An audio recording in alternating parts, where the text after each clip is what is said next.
Hello अमृताजी, हजुर चाहिँ हाम्रो लाइफ ब्युटी होममा के को थ्रुबाट आउनु भएको थियो? नेलको क्लास गर्नु भएको थियो होइन त? अनि हजुरले आफ्टर 2 महिनाको क्लास लिइसके पछाडि चाहिँ हजुरले चाहिँ अब नेलको चिजहरू चाहिँ कतिको कन्फिडेन्टली तरिकाले कस्टमरलाई गर्न सक्छु भनेर चाहिँ हजुरले आफूमा एउटा कन्फिडेन्ट आएको छ कि छैन, चित्त बुझ्यो कि बुझेन हजुरले क्लासहरू गर्दा? र हाम्रोमा सबै क्लासहरू हुन्छ।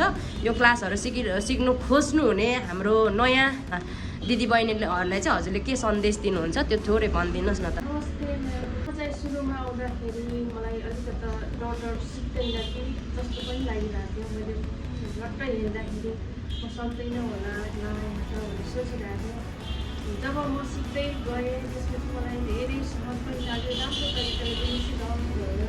आफ्नै हात राखेर पनि मेरो हातलाई समातेर भए पनि सिकाउनु मलाई धेरै खुसी लाग्यो। त्यही भएर म त एकदम भित्र मनदेखि आफूलाई देख्नु नै भनिरहेको छु। म त एकदमै ह्याप्पी छु। मैले जति सिकेँ राम्रो सिकाउनु भयो, राम्रै पनि सिकेँ।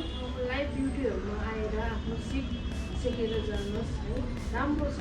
उहाँले राम्रो सिकाउनुहुन्छ, तपाईँहरू पनि म जस्तै सिकेर जान सक्नुहुन्छ भन्ने सन्देश दिन्छु।